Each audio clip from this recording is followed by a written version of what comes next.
Friends, welcome to Delta news.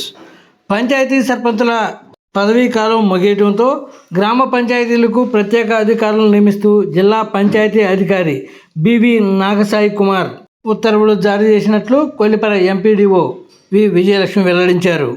Annavaram, అన్నవరపులంక, Bommavanipalem గ్రామాలకు ప్రత్యేక అధికారిగా మండల వ్యవసాయ అధికారి శ్రీనివాసరెడ్డిని నియమించారు. అలాగే అత్తోట, చక్రాయపాలెం, జముడివాడు గ్రామాలకు డిప్యూటీ ఎంపీడీఓ దానయ్యను స్పెషల్ ఆఫీసర్గా నియమించినట్లు చెప్పారు.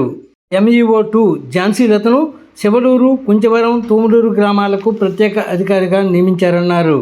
దావులూరుపాలెం, దంతులూరు, మున్నంగి గ్రామాలకు ప్రత్యేక అధికారిగా తహసీల్దార్ జి సిద్ధార్థను నియమించినట్లు చెప్పారు. పంచాయతీరాజ్ ఏఈ సాంబిరెడ్డిని దావులూరు, అత్తలూరుపాలెం, హనుమాన్పాలెం గ్రామాలకు స్పెషల్ ఆఫీసర్గా నియమించారన్నారు. కొల్లిపర, వలభాపురం గ్రామాలకు ప్రత్యేక అధికారిగా ఎంపీడీఓ వి విజయలక్ష్మి పనిచేస్తారు. పెడపర్రు, పెడపర్తిపాలెం, సిరిపురం గ్రామాలకు డిప్యూటీ ఎంపీడీఓ సిహెచ్ భార్గవ్ను ప్రత్యేక అధికారిగా నియమించినట్లు ఎంపీడీఓ వి విజయలక్ష్మి వెల్లడించారు. ఈ ఉత్తర్వులు రేపటి నుండి అమలులోకి వస్తాయన్నారు. ఫ్రెండ్స్, లేటెస్ట్ న్యూస్ అప్డేట్స్ కోసం ఇప్పటి వరకు మీరు మా ఛానల్ను సబ్స్క్రైబ్ చేసి ఉండకపోతే వెంటనే సబ్స్క్రైబ్ చేసుకోండి. అలాగే లైక్ చేసి మా ఛానల్ని సపోర్ట్ చేయండి.